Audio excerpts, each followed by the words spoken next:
আজকে একজন খুবই রিকোয়েস্ট করতেছে তাকে কেক বানিয়ে দেওয়ার জন্য, তাই রেডি হয়ে গেলাম কেক বানানোর জন্য। আসসালামু আলাইকুম, সবাই কেমন আছেন? আশা করি ভালো আছেন। আর এই যে একজনকে, সে আমার চাচাতো জাল, সে বলতেছে যে তানিয়া তুমি আমাকে একটা কেক বানিয়ে দিয়ে যাও। সে সব কিছু রেডি করে রেখেছে, 4-5 দিন ধরেই রিকোয়েস্ট করতেছে। আর এই যে অবশেষে 4টা ডিম দিয়ে গেল, চিনি তেল সব কিছু রেডি করে দিয়ে গেছে। এখন আমি 3টা ডিম নিয়ে নিছি, নিয়ে এখন বিট করে নিচ্ছি যে তখন পর্যন্ত যে ফোম না হবে ডিমটা, ততক্ষণ পর্যন্ত আমি নাড়াচাড়া করতেই থাকবো। আর এই যে নাড়তে নাড়তে হয়ে গেছে, ডিমটা ফোম হয়ে গেছে। আর এই যে অবশেষে 1 কাপ আটা দিয়ে দিচ্ছি, যে ভাবির ঘরে ময়দা নেই তার জন্য সে আটা দিয়ে দিল। আর আমি আলতো করে সেটা মাখিয়ে নিচ্ছি, এক এক করে সব উপকরণ দিয়ে দিচ্ছি। 1 কাপ তেলও দিয়ে দিলাম, দিয়ে নাড়াচাড়া করতেছি নেড়ে।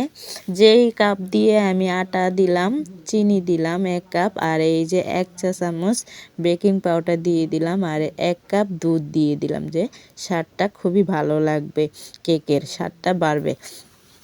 আর ভাবি আমার পাশেই বসেছিল যে আমি কি কি উপকরণ দিচ্ছি সেও দেখছে। আর সাথে 2 প্যাকেট গুঁড়া দুধও দিয়ে দিলাম, যাতে কেকটার ফ্লেভার সুন্দর আসে। আর এই যে আমার ডোটা খুব সুন্দর হয়ে গেছে। এখন বাটিতে নিলাম, পেপারে বসে তেল মাখিয়ে নিলাম, যেহেতু কেকটা যেন তাড়াতাড়ি উঠে যায়। আমার ডোটাও খুব সুন্দর হয়ে গেছে মাশাআল্লাহ। কিন্তু একবারে তো আর বানাতে পারবো না, 2বার দিতে হবে, যেহেতু বাটিটা খুবই ছোট, কেকটা ফুলে উঠবে, তো ফুলে বাটি ভরে যাবে, তাই আমি 2বারে চেষ্টা করলাম। কি করব, এদিক দিয়ে আমার ভাসুরের মেয়ে অনেক রিকোয়েস্ট করতেছে যে কাকিমণি তুমি আমাকে একটা কেক বানিয়ে দাও, কাকিমণি তুমি আমাকে একটা কেক বানিয়ে দাও না।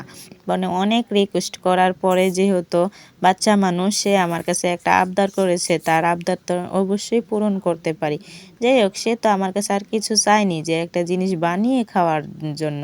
তাই পাশাপাশি এদিক দিয়ে আমি কয়টা কিশমিশও দিয়ে দিলাম, কেকটা মানে স্বাদটা অনেক ভালো লাগবে, কেকটা খেতে খুবই ভালো লাগবে। আর এই যে অবশেষে যে লাকড়ির চুলায় বসাই দিলাম, কেন ভাবির গ্যাস নাই, দুঃখের বিষয়, তাই চুলায় বালু দিয়ে তারপর কড়াইয়ের ভিতরে বসাইলাম। অবশেষে তারপর কড়াই হলো না, আমি একটা হাঁড়ির সাহায্যে বসাইলাম। আর এই যে কেকটা দেখে নিলাম, খুব সুন্দর হয়ে গেছে মাশাআল্লাহ, অনেক সুন্দর হয়েছে। আর যারা বাসায় খেতে চান তারা ট্রাই করতে পারেন।